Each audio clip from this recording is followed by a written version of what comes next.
최경영의 최강 시사.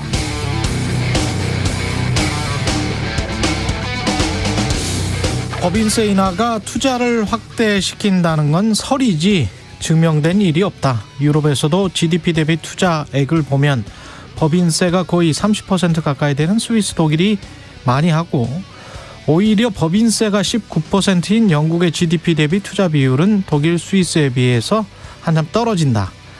그러니까 법인세가 투자의 요인은 될 수 있지만 일부에서 생각하는 것처럼 결정적인 요인은 아니다. 법인세가 나중에 그렇게 좋다면 기업들이 다 파라과이, 불가리아 이런 나라로 옮겨가야지. 그 나라들은 법인세가 10%인데 그런데 안 간단 말이지. 왜냐하면 한 나라의 사회 간접 자본, 인프라, 교육 수준, 환경 등 전반적인 것을 보고 투자를 결정하지 세금만 갖고 투자를 결정하지는 않는다. 실제로 기업들한테 외국에 투자할 때 어떤 걸 제일 많이 보냐고 물어보면 제일 먼저 나오는 이야기들이 사회 간접 자본과 노동력의 질이다. 법인세는 순위에 있기는 하지만 5등, 6등 이렇다. 그러니까 뭐가 중요한가를 잘 생각해 봐야 한다. 예, 지금 들려드린 건 지난 금요일 영국 런던 대학의 장하준 교수가 최강시사와 한 인터뷰 일부를 발췌한 겁니다. 윤석열 정부의 법인세 인하와 관련해서는 이미 이중구 서울대학교 명예교수도 질타 비판한 바 있습니다. 법인세 인하와 투자와의 상관관계는 증명된 바 없다는 똑같은 말이었습니다. 언론이 최강시사를 인용하는 내용들을 보면 대부분이 정치인들의 인상 비평적인 상대방 헐뜯기나 수준 낮은 일방적 주장들인데요. 이상하게도 이런 건 잘 받아쓰지 않더군요. 왜 그럴까요? 네, 안녕하십니까. 1월 16일 세상에 이익이 되는 방송 최경영의 최강시사 출발합니다. 저는 KBS 최경영 기자고요. 최경영의 최강시사 유튜브에 검색하시면 실시간 방송 보실 수 있고요. 문자 자면은 짧은 문자 50원, 긴 문자 100원이 드는 샵 9730 유튜브 무료 콩 어플 많은 이용 부탁드립니다. 청취율 조사 기간인데요. 10명 추첨해서 커피 쿠폰 보내드리겠습니다. 전화 오면 최경영의 최강시사 외쳐주십시오. 오늘 최강시사 국민의힘 조경태 의원 만나보고요. 정치 먼데이 박영선 전 중소벤처기업부 장관 연결하겠습니다.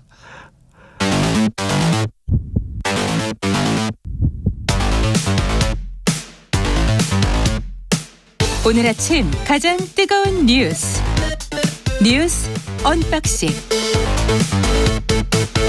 자, 뉴스 언박싱 시작합니다. 민동기 기자, 김민하 평론가 나와 있습니다. 안녕하십니까? 안녕하십니까? 예, 사고가 주말에 좀 있었군요. 네팔에서 승객 등 72명을 태운 여객기가 추락을 했는데요.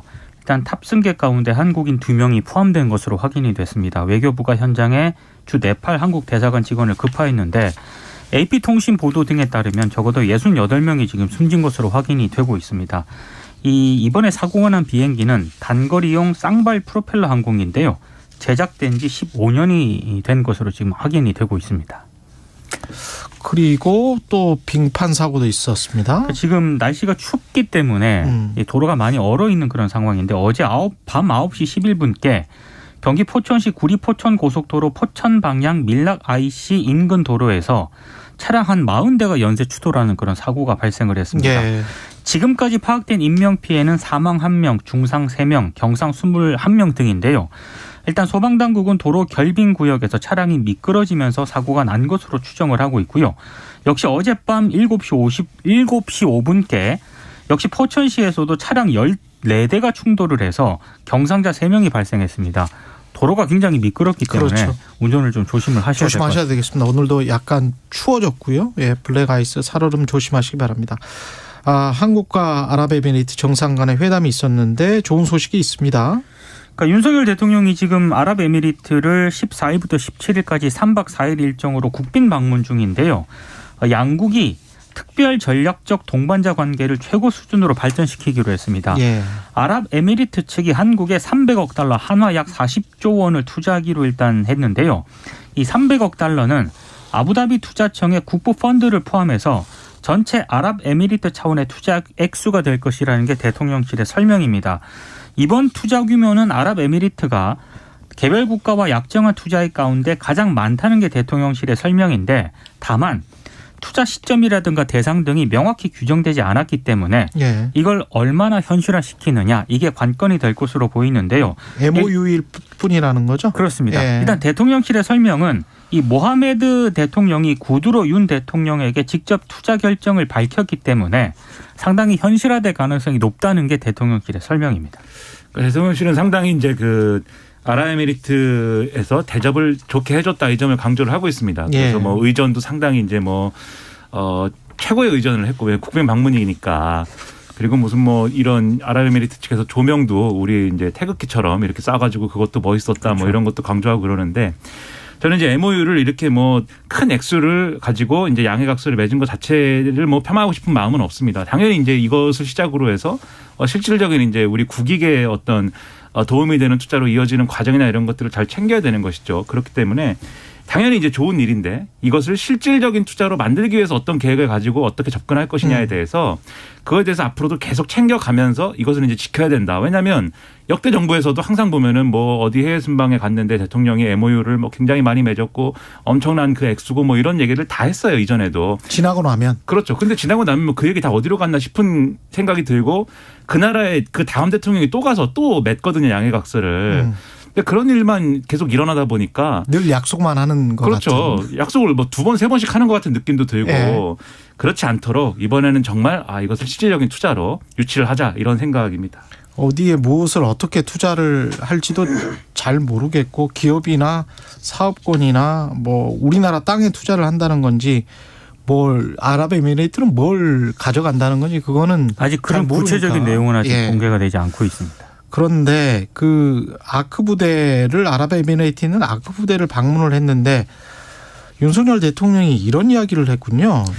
그러니까 아랍에미리트에 파병된 아크 부대 있지 않습니까? 예. 윤 대통령이 이제 방문을 했는데요. 아랍에미리트는 바로 우리의 형제 국가다 이렇게 얘기를 하면서 형제국의 안보는 바로 우리의 안보다. 아랍에미리트의 적은 가장 위협적인 국가는 이란이고 예. 우리 적은 북한이다 이렇게 얘기를 했습니다. 그리고 비공개 간담회에서는요. 장병들과 스마트폰으로 셀카를 촬영을 하기도 했고 김건희 여사도 뭐 장병들과 대화를 또 이어갔다라고 하는데 특히 아크 부대 생활관에서 여군들을 따로 만나서 뭐 군복 입은 여러분들을 여기서 만나니 자랑스럽고 든든하다. 이렇게 얘기를 했다라고 하는데 일단 이란 부분을 언급한 부분에 대해서는 좀 논란이 제기될 수 있는 대목인 것 같습니다. 그러니까 이게 뭐 과거에 이제 뭐 악의 축 뭐 이런 얘기랑 이제 비슷한 그런 맥락이 있는 거죠. 지금도 네. 이제 미국이라든가 이런 이제 어떤 정보의 차원에서는 북한하고 이란하고 뭔가 이제 미사일과 관련된 뭐 협력이나 뭐 이런 게 있는 거 아니냐 뒤에서 뭐 이런 의심도 하고 그러니까 이제 이런 얘기를 한 것으로 보이는데 근데 그런 것들은 말 그대로 이제 어떤 정보들이거든요. 어떤 정보들인 거고 어떤 회색지대에 있는 얘기들인 거고 충분히 그러리라고 의심도 우리가 하지만 근데 이렇게 또 공식화해서 정상이 또 이런 군부대를 이 방문한 자리에서 특히 해외 파병 나가 있는 군부대에 대해서 이렇게 얘기하는 거는 모두에게 부담이지 않겠습니까? 우리한테도 부담이고 아랍에미리트한테도 부담일 거예요. 그런 점을 고려를 해보면은 좀 이런 이제 군부대 현장 방문 시에 어떤 발언이라든가 이런 것들은 좀 절제돼야 되지 않는가 그런 것들을 대통령의 리더십 차원에서 좀 보완해야 되지 않는가 이런 생각이 들고요. 이 아크 부대는 또 여기 있는 부대에 대해서는 굉장히 우리는 군사적인 가치나 이런 것들을 굉장히 이제 강조를 하고 있고 강하게 이제 좀 싣고 있는 그런 부대입니다. 이전 정권에서도 그랬고 뭐 계속 그래왔는데 이와 관련됐기 때문에 더더욱 이제 조심스럽게 이제 좀 접근해야 될 필요가 있는 거죠. 우리 국익하고 연결되는 부분이 있기 때문에 그래서 종합적으로 그런 부분에 대해서 좀 보완이 필요하다는 생각입니다. 이란, 이라크가 사우디아라비아 포함해서 중동의 가장 큰 맹주인 거는 사실이고 이란이 지금 당장 미국과 적대적이긴 하지만 우리가 중동에서 최초로 교역한 나라예요. 맞습니다. 이란이라는 나라가 네. 테헤란로가 있는 것처럼 장기적 국가 이익을 놓고 본다면 국제 정세가 또 어떻게 변할지 모르거든요. 이란하고 미국이 언제 또 대탕트를 다시 할지도 모르는 것이고 그런데 우리가 굳이 여기에서 대통령이 직접 이란이라는 그 단어를 언급할 필요가 없어요. 가장 위협적인 국가는 이란. 그 아랍에미레이트한테는 그럴 수가 있는데 우리는 전혀 상관이 없잖아요, 사실. 우리는 그 중동의 정세하고는 그러면 발을 담그는 발언을 절대 할 필요가 없는 거죠. 그래서 이란이라는 단어 자체를 가 여기에서는 좀 빠졌었으면 참 이런 것들이 좀 정치하지 않고 세련되지 않은 것 같다. 외교를 하면서 계속 말을 좀 과잉으로 하는 것 같다. 그런 생각이 들어서 좀 불안하기는 합니다. 예, 국민의힘 전대 상황 좀 살펴보겠습니다. 지금 이른바 그 장제원 의원을 비롯해 가지고요. 윤핵관 의원들하고 나경원 전 의원 간 갈등이 거의 지금 최고조로 가는 것 같습니다. 나경원 전 의원이 어제 SNS에 글을 하나 썼는데요. 제2의 진박 감별사가 쥐락펴락하는 당이 과연 총선을 이기고 윤석열 정부를 지킬 수 있겠느냐. 2016년에 악몽이 떠오른다. 이런 글을 썼습니다. 그러니까 2016년 20대 총선을 앞두고 당시 새누리당 공천심사위원장이었던 이한구 전 의원 등 이른바 친박계가 비박계에 속아내기에 나서서 총선에서 참패를 하지 않았습니까? 아마 이걸 좀 언급을 한 것으로 일단 보이는데요. 장제원 의원이 또 반박을 했습니다.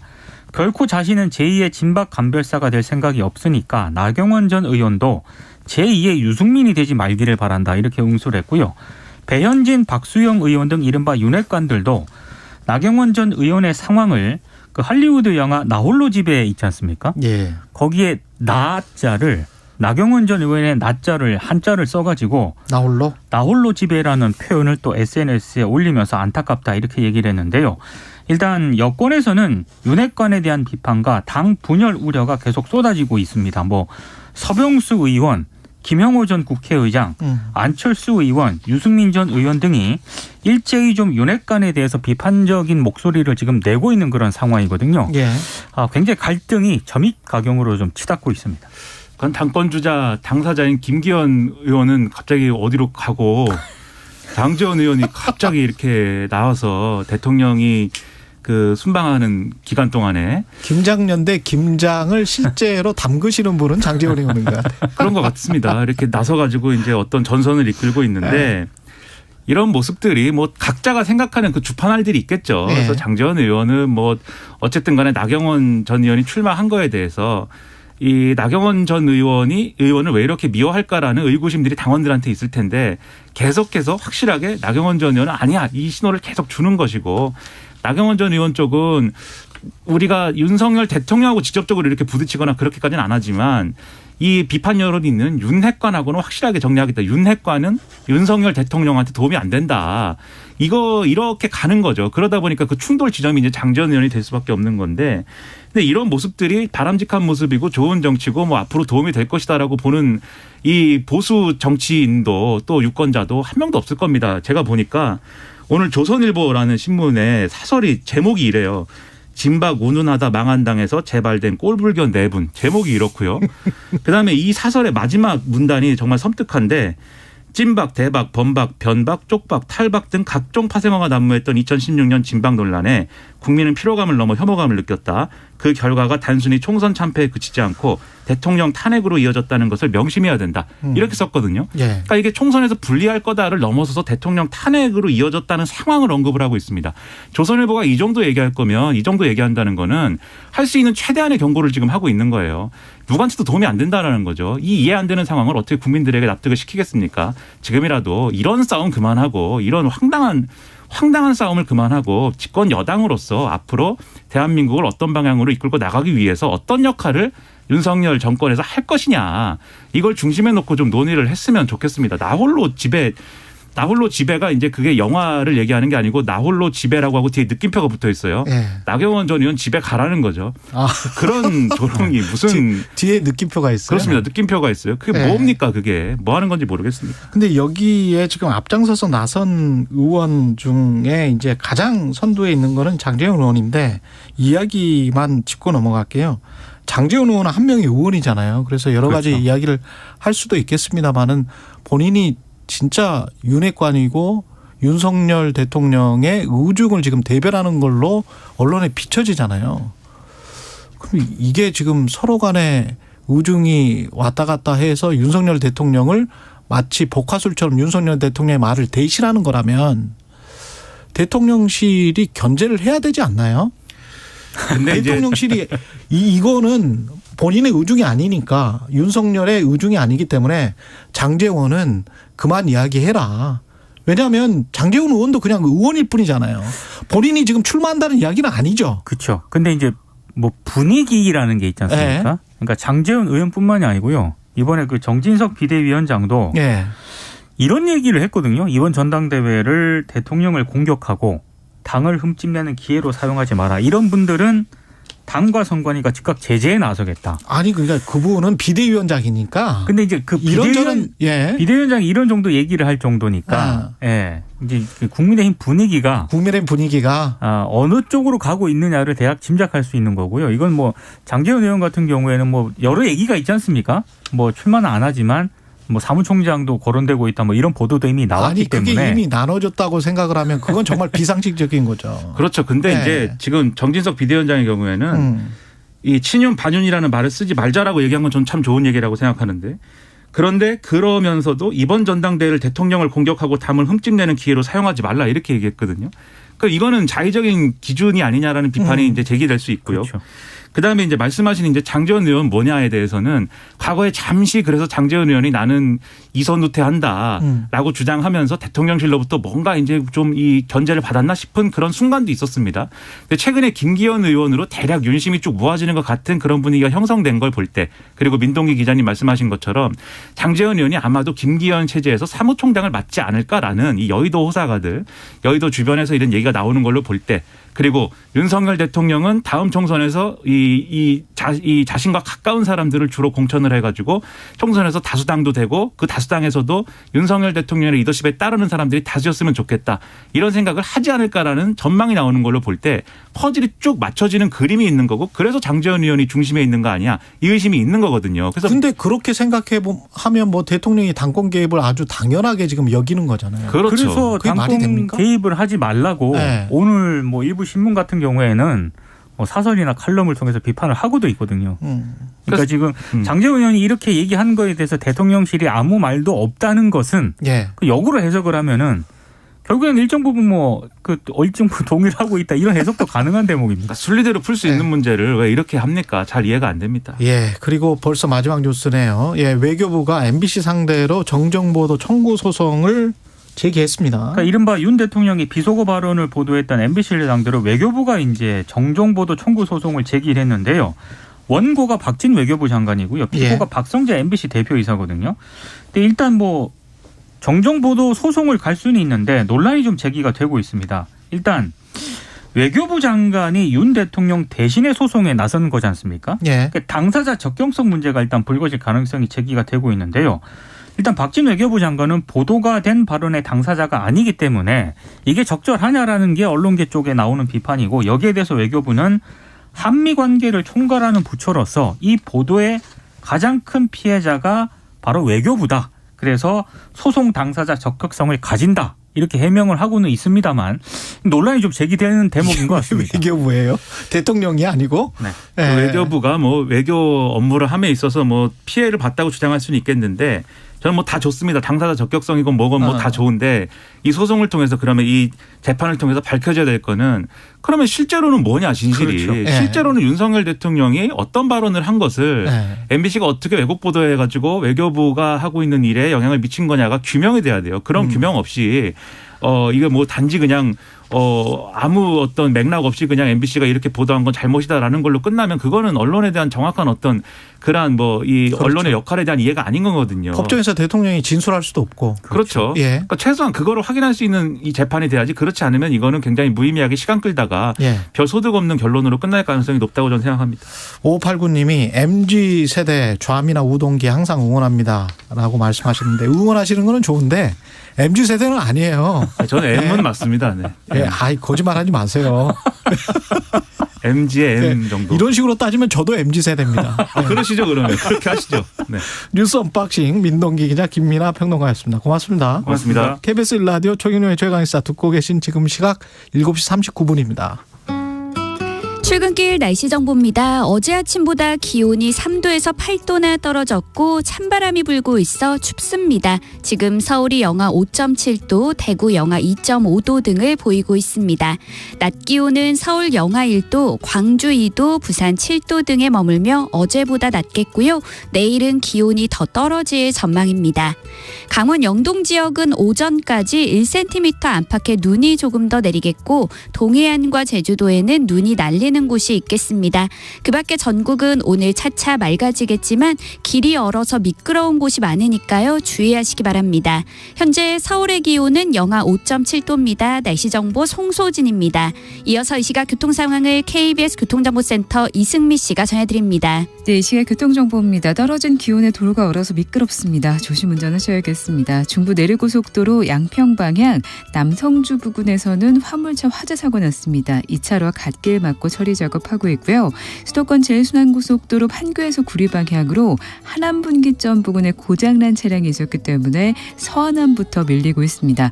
구리에서 판교 방향은 남양주에서 광암터널까지 정체고요. 경부고속도로 서울 방향으로 북천안과 신갈에서 정체고 죽전휴게소에서 판교까지 양재에서 반포까지 밀립니다. KBS 교통정보센터였습니다. 오늘 하루 이슈의 중심. 당신의 아침을 책임지는 직격 인터뷰. 여러분은 지금 KBS 1라디오 최경영의 최강시사와 함께하고 계십니다. 네, 요즘 정치권에선 국민의힘 전당대회 누가 나오느냐 이게 가장 큰 관심사고요. 오늘 출마 선언을 하시는 분 국민의힘 조경태 의원 전화로 연결돼 있습니다. 안녕하세요. 네, 안녕하세요. 조경태입니다. 예, 의원님 오늘 오전에 출마 선언 기자회견 하시죠? 네, 그렇습니다. 오전에 예. 출마 선언 준비하고 있습니다. 잠깐 당대표 출마의 변 결심한 이유 말씀해 주십시오. 저는 정치를 지금 5선째 지금 하고 있습니다만은, 정치를 하면서 느끼는 것이, 우리나라 정치가 너무 후진성을 면치 못하고 있고, 정치가 변화해야 하고, 또 정치가 개혁돼야만이 우리 사회나 경제나, 또 문화나 이런 분야에서도 안정감을 갖고 저는 발전할 수 있다. 이런 취지에서, 저는 정치 개혁을 캐치프레이즈로 내걸고, 출마하게 되었습니다. 많은 관심과 지지를 부탁드리겠습니다. 정치 개혁의 구체적인 안도 지금 갖고 계신 것 같은데 그것도 좀 말씀해 주십시오. 네, 제가 그도 말씀드리지만은 5선 의원하면서 느끼는 게 예.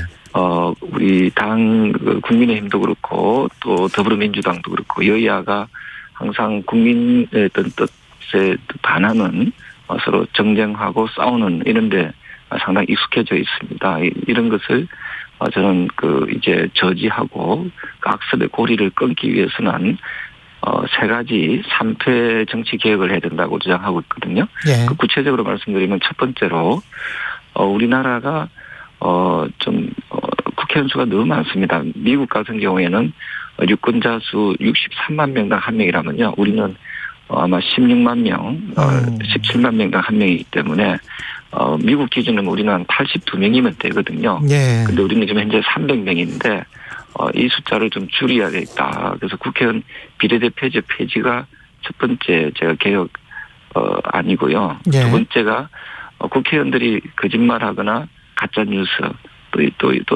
어떤 범죄 행위가 드러났을 때 불체포에 대한 여러 가지 특권이 있지 않습니까? 그래서 저는 두 번째 정치 개혁이 국회의원 면책 특권, 불체포 특권을 폐지해야 된다. 이것을 또 말씀드리고 싶고요. 세 번째로 정당이 양정당들이 보면은 한 해에 수백억씩 정당 국고 보조금을 받고 있습니다. 예. 근데 이 서임세가 굉장히 투명하지 않거든요. 저는 그리고 또 이 돈들이 국민들이 내는 소중한 세금임에도 불구하고 이게 저는 제가 느끼기에는 상당히 좀 이게 너무 방만하게 운영되고 있지 않는가. 좀 20년간 한 번도 감사를 한 적이 없거든요. 받은 적이 없거든요. 예. 그래서 저는 세 번째 정치 개혁 중에 하나가 정당 국고 보조금을 폐지하자. 이것이 제가 3패 개혁 운동입니다. 이게 지금 현재 국민의힘 총선 앞두고 이런 주장을 하시는 이제 당대표가 되면 국민들에게 차별성이 있고 어떤 표를 얻을 수 있는 득표 전략도 될 거라고 보십니까? 네, 저는 이제는 국민들의 눈높이에 맞는 정치를 해야 된다 보고 있거든요. 예. 160년 전에 연도로 치면 1863년도에 링컨 대통령이 미국입니다만은 of the people, by the people, for the people. 국민에 의한, 국민을 위한 정부 또는 정치를 실현하고자 그 당시에 그런 어떤 구호를 외치지 않았습니까? 예. 그리고 그 이후에 미국은 상당히 그게 부합하는 정치를 했다고 보고 있거든요.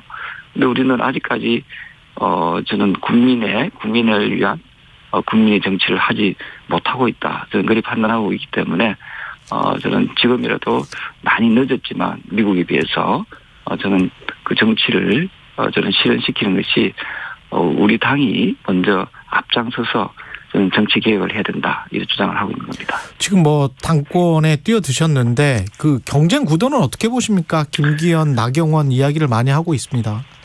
글쎄요, 뭐 저는 언론에서 어떻게 볼지 모르지만 언론에서 저는 좀 아쉬운 게 항상 정치 못한다라고 정치 개혁 하라고 이야기를 하면서 또 이런 좋은 정치 비전을 제시하고 하면은 이 부분에 대해서 조금 더 언론에서 좀 부각시험 시켜줬으면 좋겠거든요. 사실은. 지금 말씀하신 3패 개혁 같은 것. 그렇습니다. 그래서 이게 우리 그 당원들이 좀 제대로 이해하고 받아들인다면 저는 뭐 저 또한 좀 좋은 기회가 있지 않을까 이런 생각을 하거든요. 아직까지 후보 등록하는 기간이 2월이기 때문에 시기적으로 많이 남아 있지 않습니까? 그래서 이런 부분을 좀 언론에서 좀 공정하게 좀 달아줬으면 좋겠다 이런 생각을 합니다. 그러니까 언론이 너무 그 힘의 역학관계, 정치 공학적인 것만 너무 신경 쓴다. 그렇습니다. 뭐 약간의 좀 힘을 지금 말씀대로 가졌다고 판단하는 사람들에게만 너무 몰려 있는 것 같은데요. 저는 뭐 어차피 나오는 후보들이 뭐 4명이든 5명이든 나오면은 그게 의미 있는 정책을 내놓거나 비전을 제시한다는 그 후보에게도 좀 그런 기회를 좀 주서는 좋겠다. 그래서 KBS에 대해서는 상당히 감사하게 생각합니다. 저희도 감사합니다. 인터뷰 해주셔서. 근데 이제 지금 사람들 지금 언론 비판도 하셨습니다만은 뭐 그 양상 자체가 누가 친윤이냐 누가 반윤이냐 마치 과거에 뭐 진박 간별사 이건 뭐 나경원 의원이 제2의 진박 간별사 장제원 의원을 향해서 이런 이야기도 하고 그랬는데 지금 양상은 어떻게 보십니까? 제가 아주 좋은 지적인데요. 과거에 뭐 친박 진박 뭐 친이 뭐 반이 이런 식으로 해가지고 상당히 그 당내가 좀 시끄럽지 않았습니까? 그렇죠. 이게 보면은 이 한국 정치의 고질적인 병폐가 그런 줄 세우기 또 줄 서기를 왜 하느냐? 이 보니까 그 공천 때문에 그렇거든요. 공천을 받으려고 하는 국회의원들, 사실 국회의원은 국민에게 충성해야 되는데 어떤 뭐 힘 있는 그 권력자들에게 충성하는 모습을 보이잖아요. 그래서 제가 국회의원 수를 줄여야 된다고 생각하는 이유 중에 하나인데요. 그래서 이런 병폐를 없애기 위해서는 저는 제가 당대표가 되면 저는 국회의원의 선출 방식을 180도 확 바꿔야 된다 생각하거든요. 어떻게 해요? 저는 미국식 오픈 프라이머리를 통해서 국회의원을 선출하는 것을 당대표가 그 권한을 갖는 것이 아니라 바로 국민들이 그 권한을 가질 수 있도록 저는 국민들이 그 지역 국회의원을 후보를 뽑을 수 있도록 하는 오픈 프라이머리를 100% 오픈 프라이머리를 도입할 계획이 있습니다. 그 밑에서부터 시군구에서 쭉 당원들이 올라와서 거기에서 그냥 투표로 뽑는다 그런 말씀이시네? 아니죠. 국민들이 선거인단이 되는 거거든요. 선거인단이 돼서. 국민들이 선거인단이 돼가지고 모시에 국민들이 자신들이 원하는 후보를 그 후보자를 뽑아가서 국회의원 후보자로 뽑는 거지요. 그렇게 하게 되면은 저는 그게 가장 민주적인 저는 국회의원 그 선출 방식이 되고 그래 되면 더 이상은 국회의원들이 어떤 특정 세력들의 특정 권력자들에게 줄 서는 그런 그 후진적인 그런 문화는 저는 사라진다 이렇게 보고 있습니다. 근데 지금 이제 국민의힘에서도 우리의 목소리가 나오고 있습니다만은 당권 주자랄지 당 지도부도 아닌데 장제원 의원의 발언은 상당히 이제 뭔가 당 지도부처럼 그리고 뭔가 윤심을 대변하는 것처럼 이렇게 이야기를 한단 말이죠.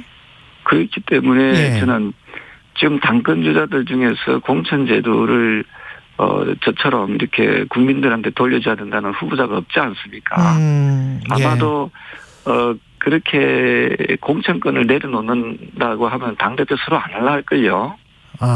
서로 안 하려고 할 거다. 네, 왜냐하면 예. 메리트가 없잖아요. 예. 그래서 더 이상 이제는 당대표라는 자리도 이제 국민을 위해서 또는 그 당을 위해서 봉사하는 자리여야지 기득권을 누리려고 하는 그런 그래서 제가 방금 앞서 말씀드린 대로 우리나라는 아직 160년이 지났지만은 후진성을 면치 못하고 있다. 그 미국의 어떤 그 링컨 게티즈버그의 그 연설이 160년 전에 있었지 않습니까? 예. 예, 그런 그 취지로 봤을 때 우리나라는 아직까지도 그 상당히 좀 정치적 그 발전이 좀 덜이다 이렇게 보고 있는 거지요. 그래서 조경태가 당대표가 되면 저는 이 악습의 고리 역시도 저는 끊어내겠다 이런 의지를 오늘 출마 기자회견문에 담아놨습니다. 그러니까 공천권이라는 기득권을 내려놓는 최초의 당대표가 되겠다. 뭐 이런 말씀이시네요. 네네. 예. 네. 김장연대가 막 지금 뭐 김장철이어서 김장철은 약간 지나긴 했습니다만은 막 이렇게 숙성되는 김치처럼 익고 있습니다.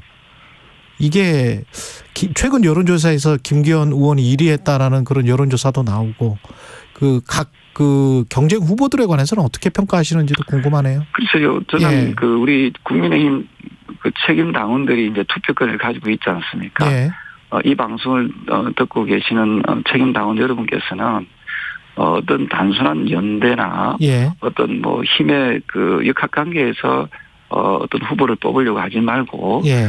저는 인물을 보고 뽑아라고 인물을 강조하고 보고 뽑아라. 싶거든요. 예. 예, 그리고 그 인물이 어떤 공약을 내고 어떤 미래에 대한 정책적 비전이 있는지를 가지고 선택을 해야지 자칫 힘의 역학관계에서 선출하다 보면은 저는 내년 총선에서 크게 필패할 수밖에 없다. 저는 그래 보고 그게 앞서 말씀 주신 대로 진박이니 친박이니 뭐 이런 식으로 하다가 2016년도에 제2당으로 전략하지 않았습니까? 예. 저는 이 역사적 교훈을 저는 반면교사로 삼았으면 좋겠습니다. 나경원 전 의원은 출마를 해야 된다고 보십니까? 당을 위해서는 어떤 선택을 해야 된다고 보세요? 글쎄요, 저는 뭐 개개인적인 어떤 정치인들 예. 그분들이 어떤 선택을 하는 것은 그 자유의지라고 보고 있거든요. 예. 예, 그런 부분에 대해서는 제가 출마해야 된다, 출마해서는 안 된다라고 이야기하는 것 자체가 저는 큰 의미가 없다 이렇게 보고 있습니다. 나경원 의원의 자유의지다. 그리고 다른 이슈 한 가지만 여쭤보겠습니다. 지금 한일 의원연맹 소속이시고 그래서 간담회도 참석을 하셨었잖아요. 네네. 예, 정부의 일제강제동원 배상 문제 관련해서 제3자 변제, 결국 이제 우리 기업들이 돈을 내는 식으로 되는 것 같은데 관련해서 어떻게 생각하십니까? 글쎄요, 저는 지금 한일 관계도 그렇지만 우리나라가 대내외적으로 지금 굉장히 어려운 상황입니다. 예. 삼고에 의해서 올해가 가장 혹독한 경제 상황이라고 경제 전문가들이 다들 이야기를 하고 있지 않습니까? 예. 자, 그러면은 이 한일 관계와 현재 우리 국내의 그 경제의 상황이 저는 좀 맞물려 있다 이렇게 보고 있거든요. 예. 그런 의미에서 저는 한일 관계를 좀 더 복원을 시켜서 우리 경제, 우리나라의 그 이익이 더 큰 이익이 무엇인가를 좀 냉정하게 좀 따져볼 시기가 아닌가 이런 생각을 하게 되거든요. 예. 그래서 우리나라에게 크게 그 국익에 도움이 된다라고 판단되면은 저는 한일 관계를 저는 복원시켜내는 것이 저는 상당히 좀 중요하다 이렇게 보고 있습니다. 그러면 제3자 변제를 통해서라도 한일 관계가 복원될 수 있다면 복원되는 게 가장 중요하다 이렇게 지금 판단을 하시는 거군요. 우리나라 같은 경우에는 예. 수출로 먹고 사는 나라지 않습니까? 예. 그리고 또 여러 가지 그 한류 열풍에 의해서 또 관광 산업도 상당히 좀 무시 못하는 그런 산업으로 지금 계속 자리매김하고 있거든요. 예. 그런 점에서 우리가 좀 복합적으로 우리나라의 국익에 도움되는 그런 외교 활동은 좀 상당히 지금 현재 2023년 시점에서는 상당히 좀 너무도 경제 상황이 안 좋아지기 때문에 이 상황을 잘 극복하는데 저는 외교 상황도 그 부분을 좀 살펴보면서 저는 외교를 좀 잘했으면 좋겠다 이런 생각을 합니다. 폭풍이 약간 걱정은 됩니다만, 예, 지금까지 네네. 국민의힘 조경태 의원이었습니다. 고맙습니다. 네, 감사합니다. 예, 조금 전 김기현 의원 1위 관련해서는 리얼미터가 미디어 출입은 의뢰로 지난 10일부터 13일까지 당대표 후보 지지율 조사 결과고요. 자세한 내용은 중앙선거 여론조사 심의 홈페이지를 참조하시면 되겠습니다. 잠시 후 2부에서 뵙겠습니다.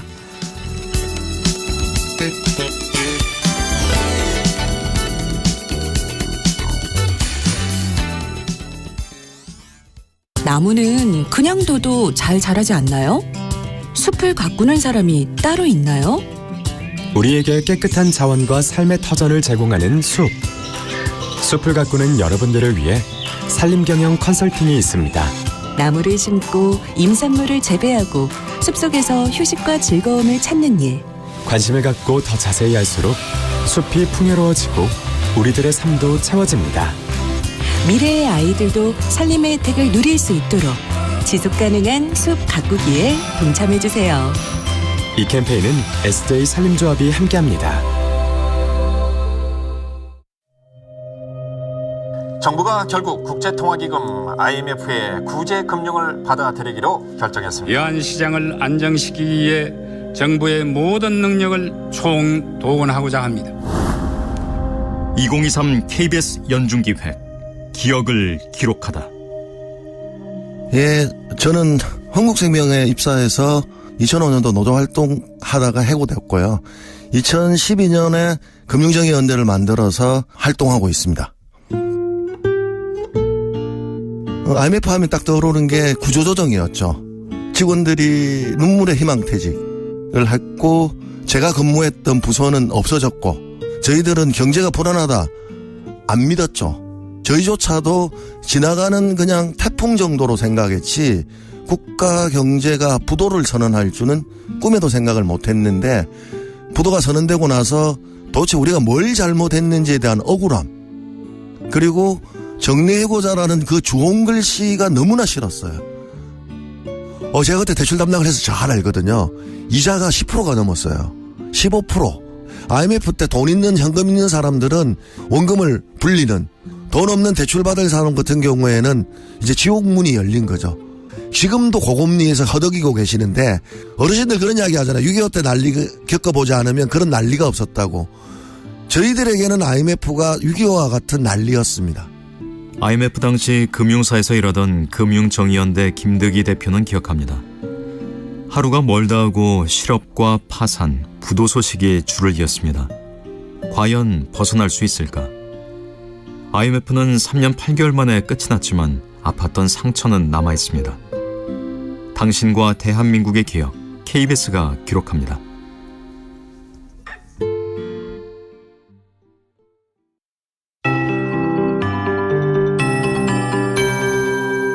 KBS 58분 날씨.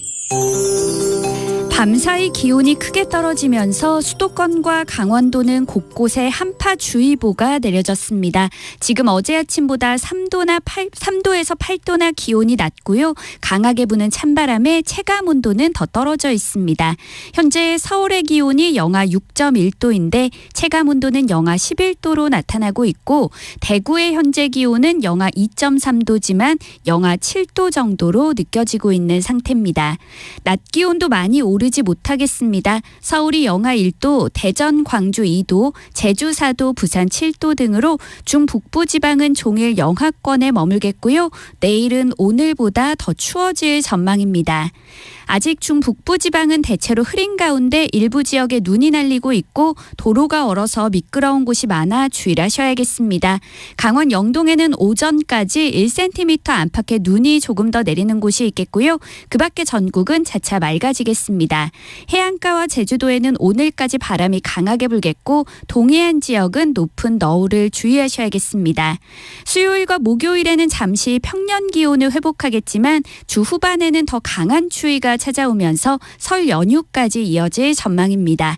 현재 서울의 기온은 영하 6.1도, 습도는 74%입니다. 송소진입니다.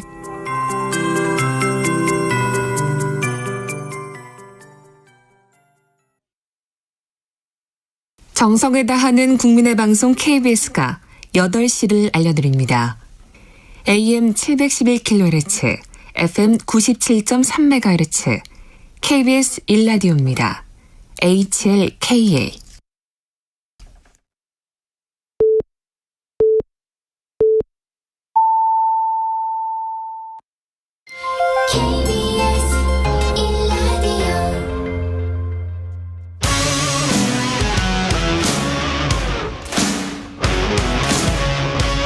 오늘 하루 이슈의 중심 최경영의 최강 시사.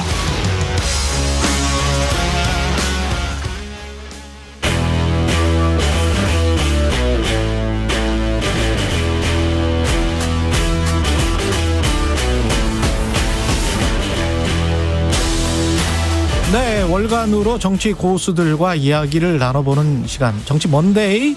예, 오늘은 박영선 전 중소벤처기업부 장관과 이야기 나눠보겠습니다. 안녕하세요.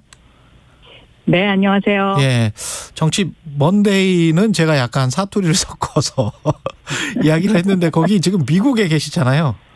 예. 그렇습니다. 굉장히 멉니다. 예. 먼데이. 예, 네. 먼데이. 예. 네. 예, 멀리서 지금 말씀을 해주시는데 케네디 스쿨에서 네. 지금 하버드 케네디 스쿨에서 연구교수 활동을 하고 계시고 어떤 활동을 하십니까? 네, 제가 지금 보스턴에 있습니다. 예. 하버드 케네디 스쿨 애쉬 센터라는 곳이 있는데요. 이 애쉬 센터는 민주주의를 지키기 위해서 시민이 해야 될 일, 그리고 민주주의를 지키기 위해서 언론이 해야 될 일, 또 민주주의를 지키기 위해서 정부의 거버넌스를 어떻게 개혁해야 하는지에 관해서 포럼을 지속적으로 하는 곳입니다. 이곳에서 제가 이제 그런 어떤 그 민주주의를 지키기 위한 것에 우리가 무엇을 더 연구하고 노력해야 하는지에 대해서 앞으로 여기 이곳에 와 계신 펠로우들과 또 교수들과 교수님들과 이제 그런 이야기들을 토론을 계속 해 나갈 것 같고요. 예. 그리고 또 한 가지는 저는 디지털 정당, 그러니까 디지털 대전환 시대를 맞아서 직접 민주주의 시대를 다시 여는 디지털 정당, 다오 정당의 실현 가능성과 관련한 그러한 연구를 할 계획으로 있습니다. 예. 한국 민주주의에 관해서 지금부터 이야기를 하시겠네요. 민주당, 국민의힘 이야기 차근차근 진행해 보도록 네. 하겠습니다. 민주당 같은 네. 경우에는 지금 뭐 네. 이재명 당대표 이야기가 가장 앞설 수밖에 없는데 성남 FC 네. 의혹 관련해서 검찰 소환 조사를 받았고 그다음에 이제 신년 기자회견을 했어요. 신년 기자회견은 전반적으로 어떻게 보셨는지 궁금하네요. 네, 신년 기자회견은 민생과 개혁을 중심으로 해서 새로운 어젠다를 던졌다는 점에서는 뭐 긍정적으로 생각할 부분입니다. 그리고 예. 아마 당 대표가 되신 후에 처음으로 여는 기자회견인 것으로 제가 그렇게 기억하고 있습니다. 그럼요. 예. 네, 다만 사법 리스크 문제와 관련해서 국민들에게 어느 정도 유감 표명 정도는 있었으면 하는 그런 아쉬움이 있습니다. 네. 예. 사법 리스크를 검찰 리스크로 불러달라고 이야기를 했잖아요.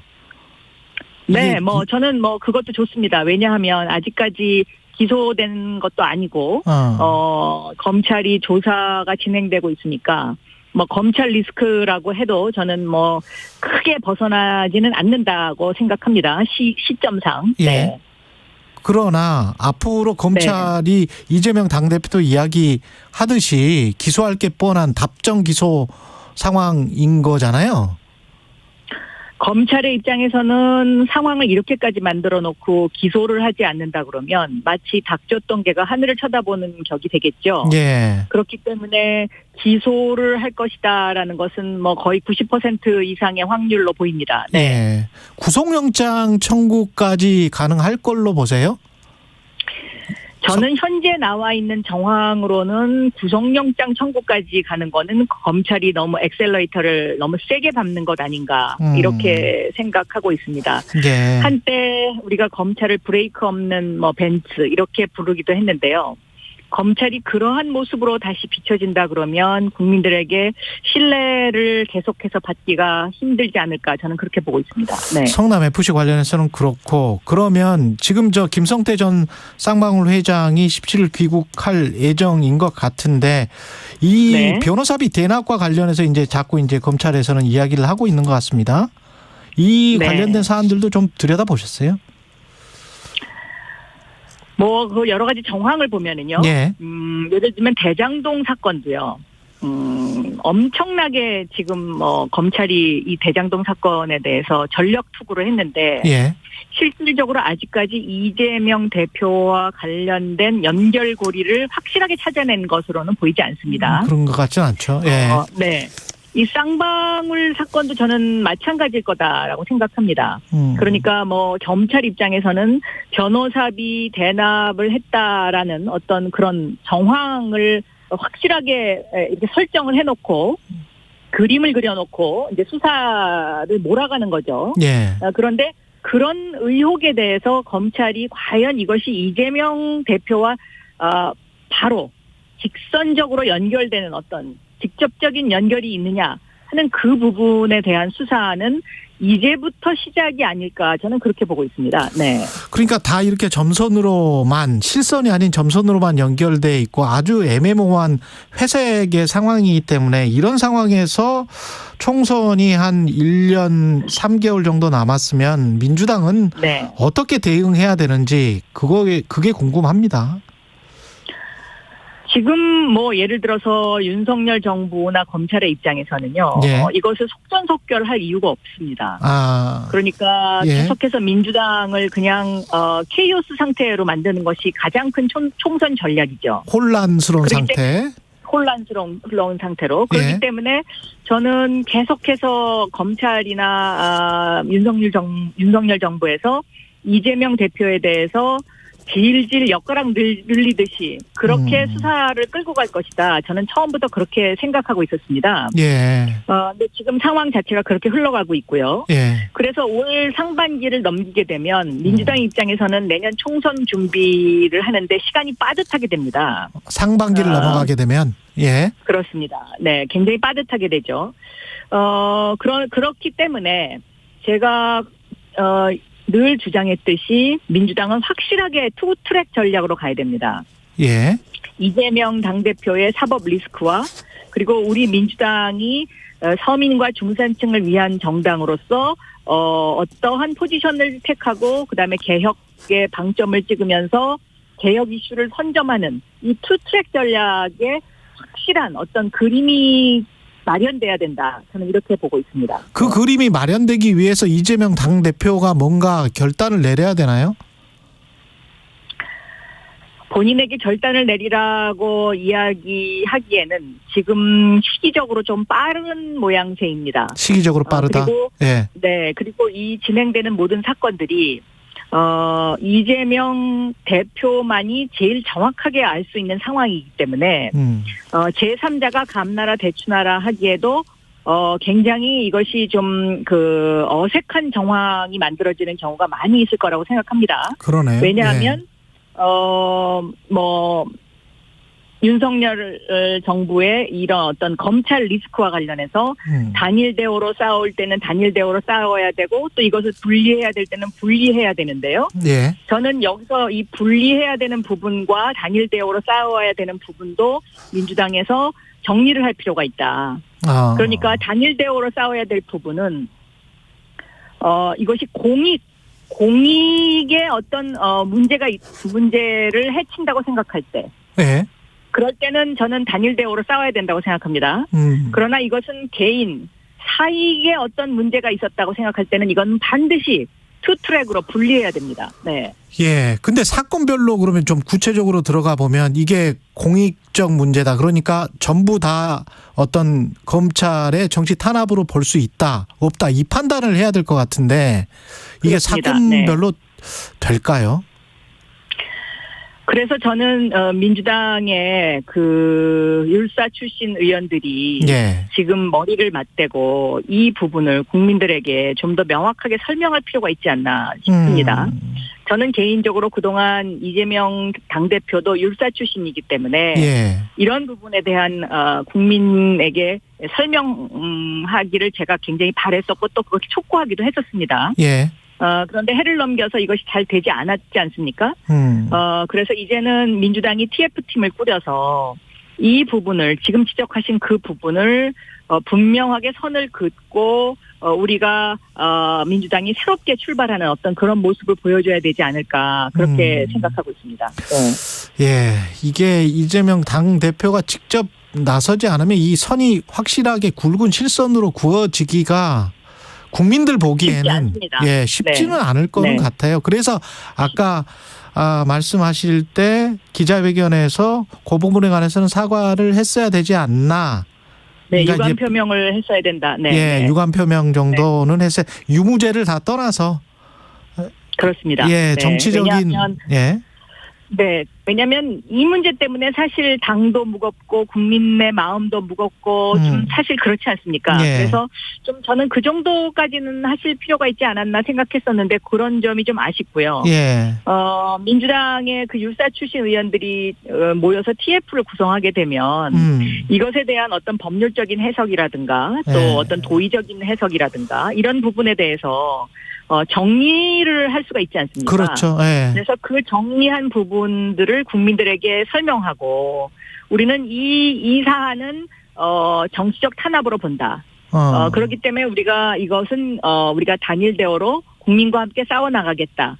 나머지 이런 사안들은 이것은 어떤 정치적 탄압이라기보다는 개인적인 어떤 뭐 실수라든지 아니면 뭐 어떤 뭔가가 있었던 것 같다. 이렇게 정리를 해주면 저는 오히려 민주당이 훨씬 더 이렇게 그 새해를 맞아서 좀 새로운 모습으로 비춰지지 않을까 이렇게 생각하고 있습니다. 네. 민생과 관련해서는 대통령 4년 중임제, 결선 투표제 같은 뭐 정치개혁 이야기도 했지만 30조 원 규모의 긴급 민생 계획, 뭐 기본사회위원회를 당에 설치하겠다, 뭐 이런 이야기를 했지 않습니까, 대표가? 이런 민생 행보에는 동의하십니까? 저는, 예를 들어서요, 30조 원 규모의 어떤 그런 그 새로운, 그 긴급 민생 자금이 필요하면 이 30조 원 규모를 어디에다 쓸 것인지, 여기에 대해서 국민적 설득이 되면 저는 뭐 이러한 것도 나쁘지 않다고 생각합니다. 그런데 이제 이것이 그냥 단순하게, 30조가 왜 30조인지에 대해서 국민들이 동의를 하지 못할 경우에는 저는 그렇게 국민들로부터 감동이 없지 않을까 이런 약간의 우려도 있습니다. 조금 더 정치하게 그 안에서 어떻게 쓸 건지를 계획을 국민들한테 이야기를 해야 되겠다 그런 말씀이신 것 같고. 그 관련해서 이제 검찰의 정치 탄압이라고 주장하고 있습니다. 민주당은. 그래서인지 검찰이 김건희 여사는 수사를 제대로 안 하고 있다. 그래서 관련한 TF를 구성하고 특검도 지금 추진할 것 같은 분위기도 있고 어떻게 보세요? 이거는 이 대응은? 저는 민주당이 김건희 여사에 대한 그런 어떤 그 대응은요.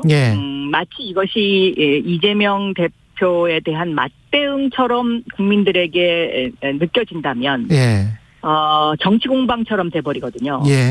그래서 사실은 오히려 더 중요한 포인트를 많이 잃어버렸다고 봅니다. 그동안에. 그래서 이 부분도 김건희 여사 관련 부분도 마치 정치 맞대응처럼 느껴지지 않도록 사안을 정리할 필요가 있다라고 저는 생각하고 있습니다.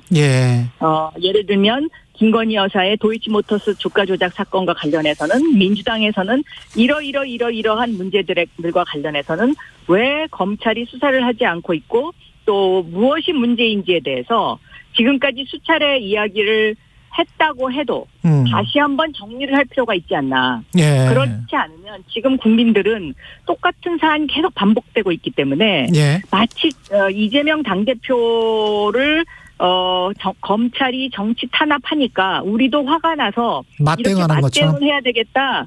이렇게 느끼는 국민들의 숫자가 조금 더 늘어나고 있다고 저는 보고 있습니다. 그렇기 때문에 이렇게 되면 저는 민주당의 어떤 그런 그 여러 가지 태도들이 아무리 옳다고 해도 국민들로부터 동의를 받지 못하면 효과가 없으니까요. 민주당 내 기류가 말씀 듣다 보니까 좀 복잡한 것 같습니다. 속내는 사실은. 아마도 현역 국회의원님들의 고민이 상당히 많이 있을 것 같습니다. 그거는 왜 그 다음 총선 때문에 그런 건가요? 어떤 고민은? 다음 총선도 문제지만은요. 예. 지금과 같은 상황, 그러니까 국민의힘이 사실 굉장히 엉망이지 않습니까? 예. 이런 상황에서 민주당 지지율이 계속 정체 상태를 보이고 있는 것, 이거 하나만으로도 현역 국회의원 입장에서는 굉장히 지금 발걸음이 무겁지 않을까 그렇게 생각하고 있습니다. 네. 국민의힘이 엉망이다라고 말씀을 하셨는데 지금 나경원 전 의원을 둘러싸고 보여지는 일련의 상황, 이거는 어떻게 봐야 될까요? 대통령실 대응도 좀 이상하고. 예. 지금 아마 최 앵커께서도 최경령입니다. 겉으로 드러난 예. 네. 예. 겉으로 드러난 상황만 봐서는 예. 도저히 아마 납득이 안 가실 거라고 저는 예. 생각해요. 예. 저도 그렇습니다. 이게 납득이 안 갑니다. 예. 왜 대통령실이 이렇게까지 강하게 반응을 해야 되고, 그 다음에 왜 이렇게 미숙한 대응을 해야 하는가. 그래서 저도 좀 곰곰이 생각을 해봤는데요. 예. 이런 게 있는 것 같습니다. 그러니까 국민의힘이 얼마 전에 전당대회 룰을 고치면서 100% 당원 투표제를 도입하면서 또 결선 투표제를 도입하지 않았습니까? 예. 여기 결선 투표제에 저는 방점이 찍혀 있다라고 생각이 되는데요. 이번에 이 나경원 전 의원에 대해서 한 이런 어떤 국민의힘과 대통령실의 어떤 그런 압박은 단순하게 나경원 의원을 겨냥한 것이 아니라 안철수 지금 직책이 안철수 제가 지금 안철수 의원입니다. 안철수 의원. 예. 의원님, 그렇죠. 안철수 의원님을 동시에 겨냥한 것이 아닌가 이런 생각이 들더라고요. 아, 그래요? 근데 그러면 이게 좀 답이 나옵니다. 왜냐하면은요. 예. 권성동 의원을 주저앉히지 않았습니까? 예. 그러면 권성동 의원을 주저앉혔다는 것은 결국은 무난하게 보이는 김기현 의원님을 대표로 만들겠다는 그런 어떤 하나의 사인으로 읽혀지는데요. 예. 이 김기현 대표가 당대표가 되기 위해서는 결선 투표가 되는 최종 후보 2명에 들어가야 됩니다. 그렇겠죠. 최종 후보 2명에 들어가야 되는데 여기에서 지금 현재 나경원 전 의원, 김기현 의원, 그다음에 안철수 의원 이렇게 세 분이 지금 현재 올라오고 있지 않습니까? 그래서 나경원 안철수가 되면은 낭패기 때문에 대통령실 입장에서는 그거는 이제 나경원 안철수 이렇게 올라오면 낭패고요. 예. 완전히 낭패고요. 예. 그다음에 예를 들면 나경원 의원이 영향을 미치는, 흔히 이제 정치권에서는 표를 잡아먹는다는 표현을 쓰는데요. 예.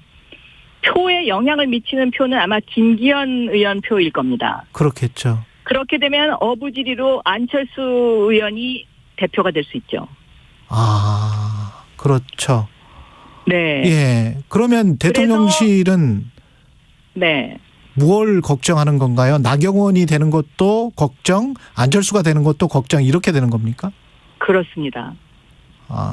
왜냐하면요, 이게 다 공천권이지 않습니까? 공천권과 관련된 거지 않습니까? 예. 그러니까 결과적으로는 지금 빚어지는 이런 정말 납득 못할 사태는 우리나라 공천권의 공천 시스템에 문제가 있기 때문에 그런 거죠. 그렇죠. 예. 그러니까 예를 들어서 총선을 앞두고 선거도 이겨야 되지만 또 내 세력을 만드는 이것이 계속 반복돼 왔잖아요. 그동안에. 예. 계속 내 세력을 만들어야 되기 때문에 엉뚱한 룰을 적용을 해서 경쟁력 있는 사람을 떨어뜨리고 엉뚱한 사람을 공천 줘서 국회의원에 당선시키는 경우가 상당히 많이 있었거든요. 예. 근데 그런 일을 해야 되는데 그 일을 하기에 가장 만만해 보이고 그다음에 가장 무난해 보이는 사람이 현재는 김기현 대표인 거죠. 만만해 보이고. 네. 예. 나경원 전 의원은 출마할까요? 아니면 출마를 해야 됩니까? 어떻게 보세요? 마지막으로. 굉장히 결정하기가 힘들어 보입니다. 근데 나경원 전 의원 잘 아시기 때문에 또. 그렇죠. 잘 압니다. 그런데 아마 상당히 결정하기가 힘들 겁니다. 아, 그래요? 네, 여기가 이제 지금 거의 제가 보기엔 막다른 골목에 와 있는 상황으로 그렇게 비교될 수 있을 것 같거든요. 그렇군요. 만약에 여기서 이제 지금 당장 내가 예를 들면 나는 이래도 출마하겠다고 하면 이거는 윤석열 대통령과 완전히 이제 선을 긋게 되는 상황이 그렇죠. 되는 거고요. 예. 그다음에 그렇다고 출마를 안 하자니 이거는 완전히 지금 그 굴복하고 들어가는 그런 모양새가 되지 않았습니까? 예. 그래서 아마 좀 장고를 거듭할 것으로 보입니다. 예. 그런데 이제 한 가지. 김성태 중앙위원회 의장이라고 제가 그렇게 표현을 해도 될지 모르겠는데요. 김성태 전 의원. 김성태 전 의원이 예. KBS에 나와서 좀 의미심장한 이야기를 했어요. 나경원 의원에 대해서. 예. 그 워딩을 보면은요. 그 장관을 왜 못했는지 본인이 알 거다. 본인이 잘 알고 있을 거다. 이런 이야기를 했거든요. 어떤 사법적인 리스크가 있는 거 아니냐. 똑같이 그런 이야기인가요, 이게? 저는 짐작은 갑니다만은, 제가 그것을 여기서 공개적으로 이야기하는 것은 지금 시기적으로는 좀 빠른 것 같고요. 이 이야기는 뒤집어서 이야기하면, 친윤이나 대통령실에서 나경원 전 의원에 대해서 뭔가 또 하나의 카드를 쥐고 있다라는 것을 암시하는. 그러네요. 그런 발언으로 읽혀집니다. 그렇기 때문에 상황을 좀 더 지켜봐야 되지 않을까 저는 그렇게 보고 있습니다. 네, 여기까지 듣겠습니다. 앞으로 미국 현지에서 밖에서 본 한국 정치 이야기 객관적으로 더 볼 수 있을 것 같아요. 많이 들려주시기 바랍니다. 고맙습니다. 네, 감사합니다.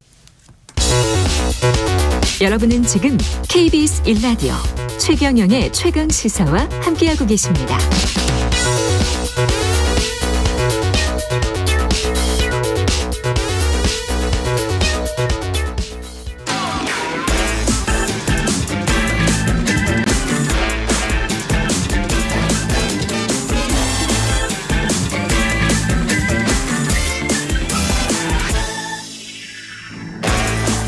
네, 청취율 조사 기간입니다. 다양한 의견 보내주시면 추첨을 통해서 커피 쿠폰 보내드리고요. 전화 받으면 최경영의 최강시사. 예, 제발 부탁드려요. 한 번 더 뉴스 시작하겠습니다. 오마이뉴스의 곽우신 기자와 함께합니다. 안녕하십니까? 네, 안녕하세요. 예, 오늘은 중국 코로나 방역 상황 계속 보겠습니다. 병원에서 지금 사망한 사람이 6만 명?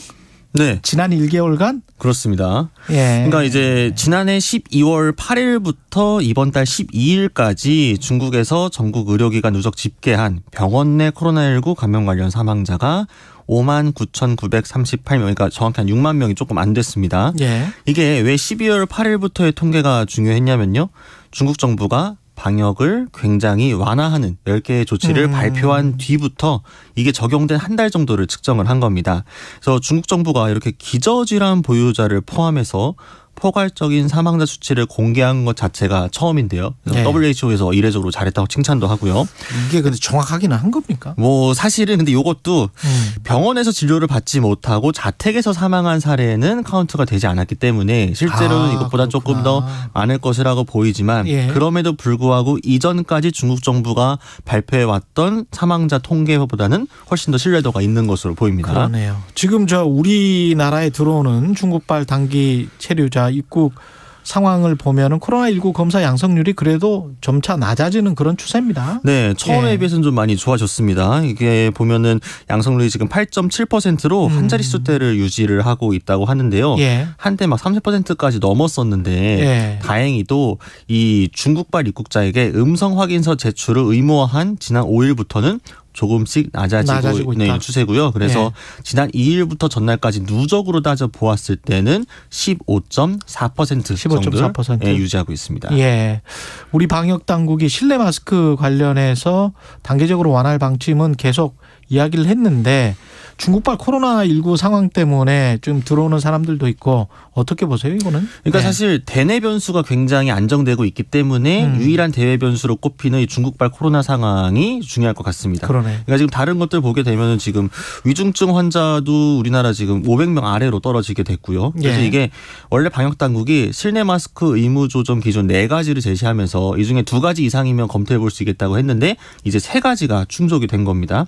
2주 연속 신규 확진자 수도 줄었고 위중증과 치명률도 낮고 병상 가용 능력도 확보가 되어 있기 때문에 조건은 충족이 되었는데 하지만 여전히 방역당국 일각에서는 좀 위험하다, 신중해야 된다 이런 여론들이 있어가지고요. 17일 전문가 자문기구에서 논의가 굉장히 중요한 분기점이 될 걸로 보입니다. 그리고 산천어 축제 강원도 화천군에서 매년 열리는데 주말 동안에 관광객이 많이 몰렸습니다. 네, 이번 주말에만 한 10만여 명 정도가 방문했다고 통계가 나왔더라고요. 10만여 명? 네, 그러니까 사실 코로나19 기간 동안 못 해가지고 한 3년 만에 열린 산천어 축제여가지고 사실 지자체에서 굉장히 좀 공들여서 준비를 했고요. 근데 다만 이제 날씨가 좀 안 좋고 이래가지고 외부 행사들 같은 경우에는 캔슬되거나 제대로 진행이 안 된 것들이 많았고 또 이 날씨 때문에 좀 갑작스럽게 중단을 해가지고 취소를 하려고 했던 관광객들 같은 경우에는 취소 절차가 좀 복잡하고 제대로 공지가 안 돼가지고 불편함을 좀 많이 겪었다. 이런 보도도 나왔습니다. 코로나 때문에 3년 만에 재개가 됐는데 그 전에 할 때도 제가 보면 약간 좀 그 가두리 같은 데 가둬놓고 사람들이 이제 산천어를 잡는 거잖아요. 그래가지고 그거 잡는 걸로 이제 회 같은 거를 먹고 매운탕 먹고 뭐 이러는 것 같은데 이게 동물학대 논란이 좀 있더라고요. 그렇죠. 매년 있었고 보시면 아시겠지만 이제 가보면은 막 들이붓거든요. 막 그래서 보면은 산천어를. 네, 그렇죠. 이게 지금 이번에 한 171톤 정도 준비가 됐다고 합니다. 산천어만 171톤. 네, 이번 축제예요. 산천 마리수로 따지면 100만 마리입니다. 이게 그 큰 게? 네, 전국에서 100만 마리를 모으는 건데 재밌는 거는 원래 산천어가 화천군에 살지 않아요. 영동지방에서 사는 물고기이기 때문에 영서지방에선 자생하는 물고기가 아니라서 다 다른 지자체에서 수입해서 사와서 행사를 치르는 거거든요. 그래서 이 과정에서 또 강제로 굶기기도 하고 이 가운데 이제 몰아넣고 이제 맨손으로 들어서 잡고 하다 보니까 강제로 굶기는 건 왜 굶겨요? 그러니까 그래야 미끼를 던졌을 때 잘 무니까 얼음낚시 같은 거 할 때.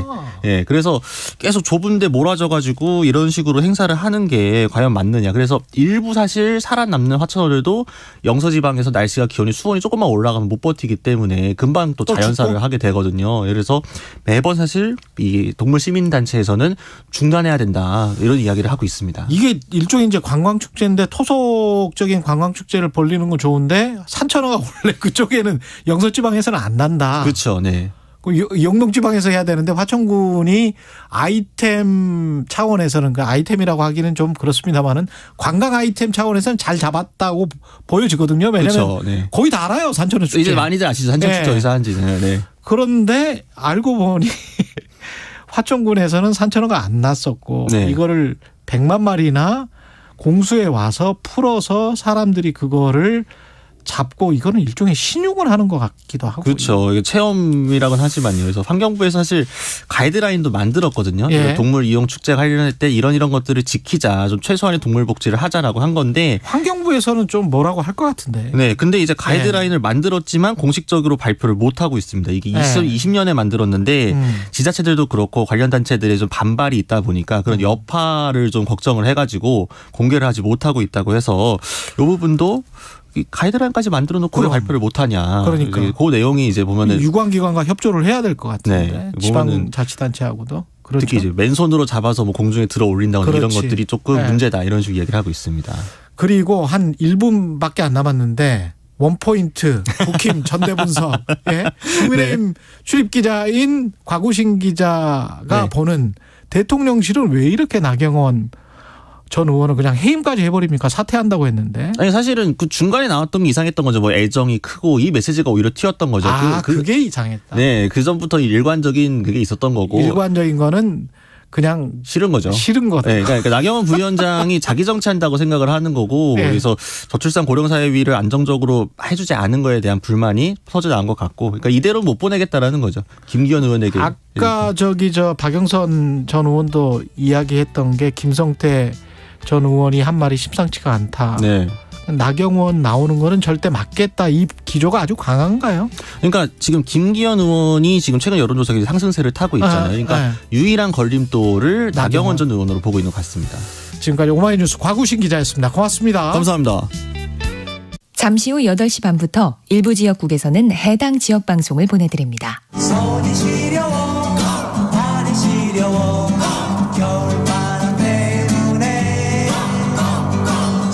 아무리 추워도 여러분의 자산은 꽁꽁 얼면 안 되기에 오늘도 홍사원의 경제쇼는 바른 정보만 준비하겠습니다.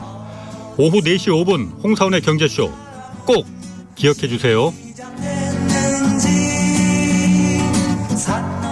It's okay. 진행은 서툴지만 내용은 알찹니다. 진실의 편에서, 정의의 편에서, 약자의 편에서 뉴스를 전합니다. 주진우 라이브와 함께 더 많이, 더 오래 웃었으면 좋겠습니다. 매일 오후 5시 5분 KBS 1라디오 주진우 라이브. 지금 시각은 8시 30분입니다. KBS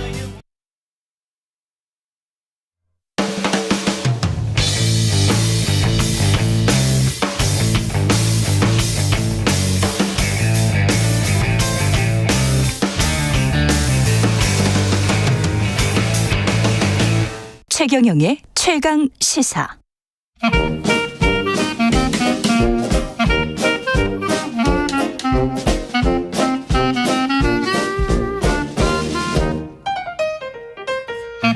네, 월요일은 경제합시다 코너가 있는 날이죠. 최경영의 최강시사 서강대학교 경제대학원 김용익 교수와 함께하겠습니다. 안녕하세요, 교수님. 네, 안녕하십니까. 예, 오늘은 모두가 다 관심이 있는 서울 집값, 전셋값 관련해서 서울 집값과 전셋값이 과거에 뭐 한 80%, 70% 좀 넘게 그 갭이 형성돼서 10억이었으면 뭐 7억, 8억 이 정도는 됐었던 때도 있었던 것 같은데 지금은 확 또 벌어진 것 같습니다. 이게 통계 집계 기간에 따라 다른데요. KB 국민은행 기준으로 보면은 작년 12월 보니까 아파트 전세가 아파트 가격에 비해서 한 53%나 됩니다. 53%? 예. 예, 그래서 지난 12월 보니까 서울 아파트 줄 서놓으면요. 가운데 아파트 가격이 10억 4천만 원인데요. 10억 4천만 원. 예, 전세 가격은 5억 6천만 원. 예. 약 53% 좀 넘죠. 지금 중간값을 말씀하시는 거죠? 예, 그렇습니다. 가운데 줄 서놓으면? 예, 가운데 줄 서놓으면. 평균이 아닙니다. 예, 그렇습니다. 예, 그런데 이게 말씀하신 것처럼 2016년 6월 달에 한 75%까지 갔었어요. 예. 예, 그런데 지금보다도 낮은 때도 있었습니다. 그렇죠. 예. 2009년 1월 달이었는데요. 이때 38%였어요. 2009년 1월에? 예. 그냥 금융위기 이후네요. 예. 그때 무슨 일이 있었냐면은 뭐 건설경이 전반적으로 안 좋았고요. 예. 그때 2009년 3월 달에 미분양 주택이 16만 6천 가구나 됐었어요. 아, 16만 6천 가구나. 기억납니다. 예, 기억나요. 그때 그 수도권 일대 미분양 아파트들 취재를 했었어요. 예. 그때 저도 좋은 아파트에서 좋은 조건으로 월세 산 적이 있었습니다만은. 그 미분양된 거를 막 그렇게 줬잖아요. 예, 그랬었습니다. 예, 지금 미분양이 작년 11월 기준으로 5만 8천 가구. 5만 8천 가구. 12월에 한 6만 가구가 좀 넘었을 거로 추정이 됩니다만은. 그때가 한 16만 가구였다. 16만 가구가 넘었으니까. 최악이었을 때. 그때 전세 가격, 이 아파트 가격의 한 38%였어요. 38%. 지금보다도 그때가 더 낮았습니다. 지금은 53%. 예, 그렇습니다. 왜 이렇게 됩니까? 경기 침체가 올 것 같다라는 그런 조짐이 보이면 왜 이렇게 금리도 올라가고 왜 금리 때문입니까? 어떻게 돼? 이렇게 아파트 가격보다 전세 가격이 더 많이 떨어진 거는 한 4가지 이유 정도로 살펴볼 수가 있는데요. 첫 번째 앞서 말씀드린 것처럼 지금 미분양 주택이 많이 늘어나고 있다. 미분양이 늘어나고 그래서 있다. 전세라도 내줘야 된다. 이런 형태이고요. 그다음에 구조적인 문제가 2가지 있는 것 같습니다. 우리 가계자산 중에서 부동산 비중이 너무 높거든요. 그거는 원래부터 그랬던 거예요. 그렇죠. 작년 3월 기준으로 우리 가구가 가지고 있는 평균 자산이 5억 5천만 원 정도 되는데요. 이 중에 부동산이 4억. 그다음에 전월세 보증금이 4천만 원, 약 80%를 차지하고 있어요. 그래서 이게 너무 높다. 이게 너무 높으니까 이거 가지고 할 수 있는 게 작아거나 아니면은 전세를 줘서 그걸 가지고 목돈을 활용하거나 이 2가지 방법밖에 없는 거네. 유주택자 입장에서 봤을 때. 예, 그렇습니다. 그리고 구조적으로 전월세 이렇게 비중 보면은 전세 비중이 계속 낮아지고 월세 비중이 늘어나거든요. 사실 그렇죠. 우리나라만 세계에서 전세 제도가 있다. 그렇죠. 이런 이야기가 나오는데요. 비중을 보면 2020년에 서울 부동산 정보광장 통계입니다만은 전세 비중이 68.6%, 월세 비중이 31.4%였어요. 그런데 작년에 보니까 전세 비중은 68.6에서 57.5%로 떨어졌고요. 월세 비중은 31.4%에서 42.5%로 올라갔습니다. 42%로? 예. 그래서 계속 월세가 늘어나고 전세 제도가 점차 줄어드는 이런 경향이 나타나고 있습니다. 특히 대도시 수도권에서는 이 경향이 강한 것 같은데. 네, 특히 서울이 더 강한 것 같습니다. 이게 뭐 그럴 수밖에 없는 게 시장의 주체들이 합리적으로 지금 선택을 하는 걸 거란 말이죠. 그렇죠. 예. 네. 왜 이런 선택을 하는 걸까요? 금리 때문에도 그런 것 금리 같아요. 때문에. 예. 그래서 우리나라가 전세 대출 자금이 작년 9월 통계까지 나왔는데요. 약 172조 원이더라고요. 172조 원. 예, 엄청납니다. 전세 대출. 예. 예, 그래서 이자가 많이 올라 버렸죠. 예를 들어서 가계 대출 금리가 2020년 12월 달에 2.79%였는데요. 작년 11월 5.57%까지 올라 버렸거든요. 뭐 이게 평균 금리니까 예. 실제는 뭐 더 부담이 높아졌죠. 그렇죠. 그래서 전세자금 대출 금리도 이렇게 높아져 버리니까 결국 금리 부담도 뒤따랐던 것 같습니다. 그러니까 전세로 들어갈 바에야 예. 차라리 뭐 월세로 들어가는 게 매 한 가지다. 예, 그리고 또 금리가 높으니까 예. 그 돈 가지고 또 은행에다가 예금하고 예. 다른 데다 또 활용할 수도 있다는 겁니다. 그렇죠. 예. 게다가 이제 유주택자들 입장에서는 세를 주는 사람들 입장에서는 이미 뭐 한 8억 9억의 전세를 받았는데 예. 그걸 가지고 투자를 했을 거란 말이죠. 예. 가만 안 놔두고. 그러면 이게 저축 예금을 했었던 분들은 상관없지만 예. 뭔가 주식이랄지 다른 데 투자를 했던 분들은 까먹었을 경우가 많기 때문에 지금 자산 가격 하락 그렇죠. 때문에.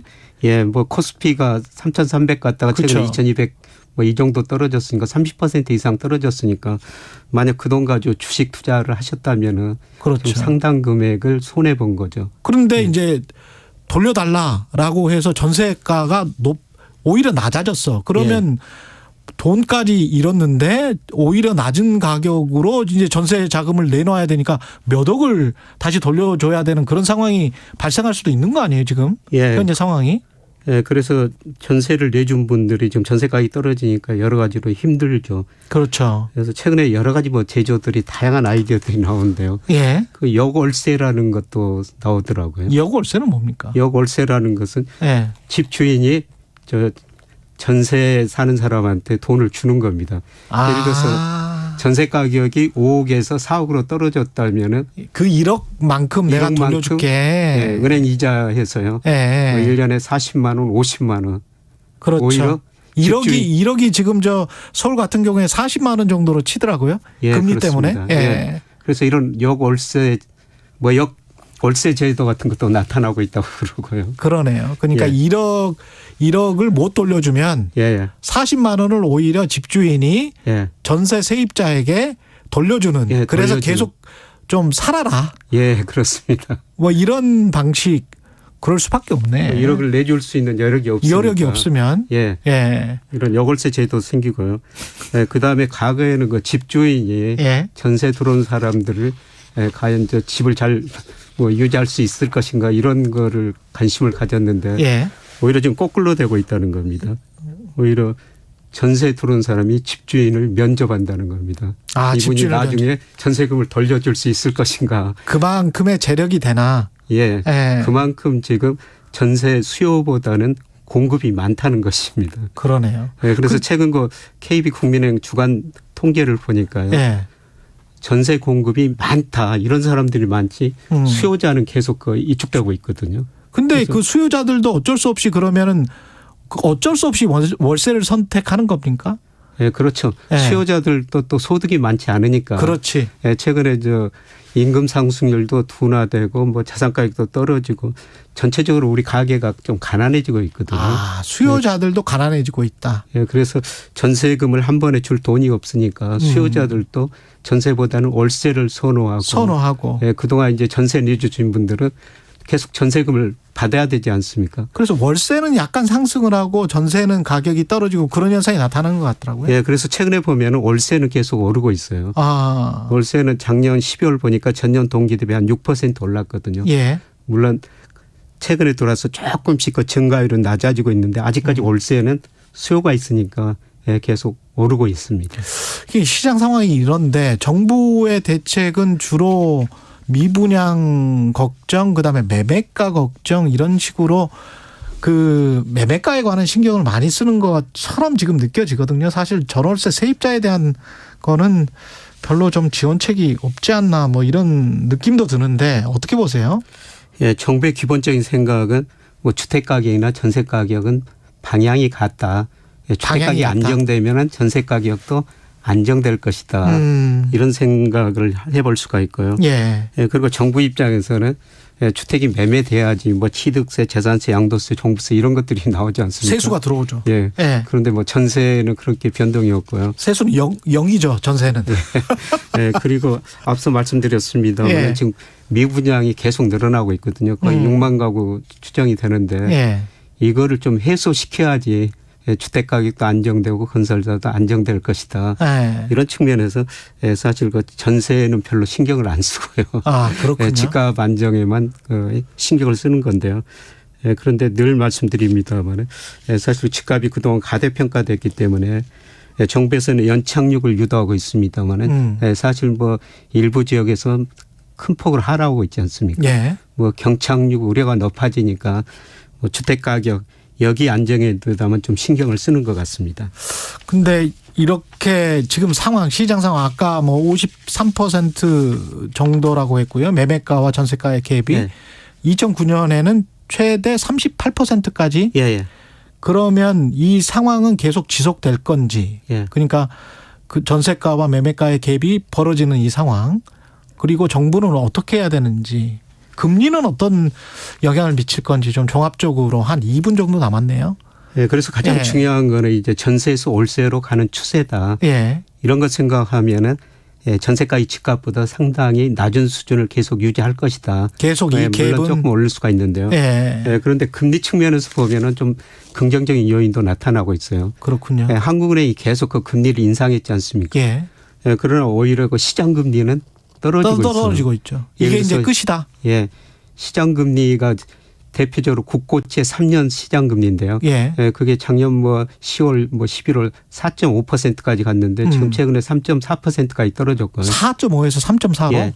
그리고 은행채 금리도 5.1%에서 최근에 3.9%까지 떨어졌거든요. 5.1에서 3.9로. 예. 예, 그렇죠. 시장 금리가 떨어진다는 건 앞으로 경제 성장률이 많이 떨어질 그렇겠죠. 것이다. 물가 상승도 낮아질 것이다. 그렇죠. 이런 걸 반영한 거죠. 예. 그래서 시장에서는 지난 금리 3.5% 기준금리 인상이 거의 마무리됐을 것이다. 이런 식으로 이야기하고요. 그래서 시장 금리가 이렇게 떨어지다 보고 지금 은행 예금 금리도 지금 많이 떨어지고 있거든요. 예. 얼마 전까지 제가 은행에다 5% 예금 금리 들었는데 최근 보니까 거의 다 뭐 4% 안팎이고 3% 후반으로 떨어지고 있거든요. 예. 예, 그러면 은행채도 수익률도 떨어지고 그다음에 은행 예금 금리도 떨어지니까 은행에서 조달 비용이 낮아지거든요. 그렇죠. 예, 그래서 코픽스라고 은행 그렇죠. 자금 조달 비용 지수 예. 오늘 발표가 됩니다. 예, 그런데 작년 12월보다 좀 낮아졌을 것 같아요. 아, 그래요? 예. 예, 그렇게 되면 아마도 대출 금리는 예, 서서히 이거 떨어질 것 같습니다. 예. 예, 그렇게 되면은 숨통이 좀 트이네. 숨통은 좀 트일 것 같습니다. 기업들도 그렇고 가게도 그렇고 예. 전세입자도 그렇고 지금 유주택자 중에서 현금 흐름이 잘 안 돌아서 굉장히 힘들어하시는 분들도 그렇고요. 예. 예. 조금씩 좀 그렇게 됐으면 좋겠습니다. 예. 예. 금리는 정점을 이미 치고요. 시장금리는 하향 안정되고 앞으로 기준금리, 은행 대출금리, 예금금리 이게 좀 하향 쪽으로 가는 과정이라고 보고 있습니다. 이런 거는 주택시장이 좀 긍정적인 영향이라고 볼 수가 있겠습니다. 영향이네요. 예. 여기까지 듣겠습니다. 경제합시다. 서강대학교 경제대학원 김영희 교수였습니다. 고맙습니다. 고맙습니다. KBS 1라디오 최경영의 최강시사 듣고 계신 지금 시각 8시 43분입니다. 이 시각 교통 상황입니다. 강변북로 일산 방향으로 동작대교 부근 2차로에 고장난 차량이 있습니다. 이 여파가 길어졌는데요. 뒤로 천호대교부터 밀리고 있습니다. 올림픽대로 하남 방향으로는 행주대교에서 월드컵대교까지, 여의 2교에서 한강대교까지 정체고요. 이후 반포대교 지나 1차로에서 사고 나서 동작대교부터 속도가 떨어집니다. 고속도로는 평택 제천고속도로 평택 방향이고요. 평택 고덕 부근에서 2km 구간 사고 여파로 밀리고 있습니다. KBS 교통정보센터에서 이승미였습니다.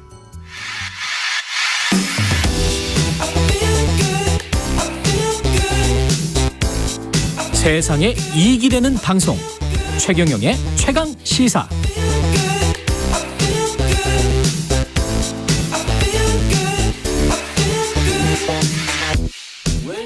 네, 해외 도피를 이어가다 태국에서 붙잡힌 김성태 쌍방울 전 회장, 내일 귀국해서 검찰 조사를 받을 예정입니다.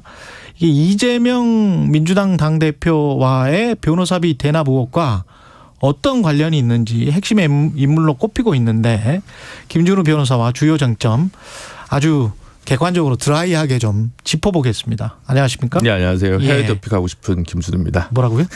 저도 해외 도피 가보고 싶다고요. 네. 태국에서 해외 도피를 하시면서 골프를 많이 치셨더군요. 네, 이분이 그러셨더라고요. 네. 좋았을 것 같습니다. 네. 그 기간은. 일단 그 변호사비 대납 의혹과 김성태 전 쌍방울 회장이 어떻게 연관돼 있는지 모르시는 분들도 많아요. 네. 이게 지금 이야기가 근데 사실 이거 의혹이라는 점을 일단 먼저 전부 다 점선입니다. 네. 지금 전부 다 점선이에요. 근데 이제 김성태 회장이 이제 관련 있어서 지금 수사받고 있는 공범들이 수사받고 있는 거는 이제 대북 송금 문제라든가 아니면 허위 공시 문제라든가 배임 횡령 문제. 그런 쌍방울의 문제고. 그렇죠. 그건 쌍방울의 문제죠. 그러니까 이제 지금 검찰이 수사해야 되는 대상이 이제 김성태 회장과 관련해서 굉장히 많다. 근데 정치적으로 이제 이재명 대표와 관련성 있는 거는 큰 축에서 두 개겠죠.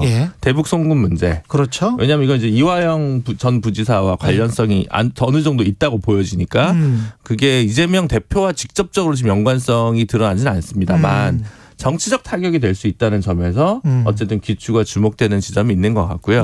다른 하나가 이제 질문해 주신 변호사비 대납 의혹입니다. 요거는 그때 어떤 그 시민 단체라고 해야 되나요? 참 그게 하여튼 법인격은 없는 시민단체, 이민단체가 요즘 많아서 그런 데서 이제 그 당시에 고발을 해가지고 이제 그 변호사비가 쌍방울에서 그 이재명 대표의 변호사 법무법인 사무실로 23억 정도가 갔다. 현금 3억과 전환사채 20억 정도가 간 거 아니냐라는 의혹이 담긴 이제 녹취록을 세상에 공개하면서 이게 문제가 됐고 거기에 대해서 이재명 대표가 반박을 했었죠. 나는 현금으로 이거 얼마를 줬고 그 내역을 공개할 수 있다. 그러니까 이제 이걸 공개한 측에서 이재명 대표를 공직선거법상 허위사실 공표로 고발을 했었습니다.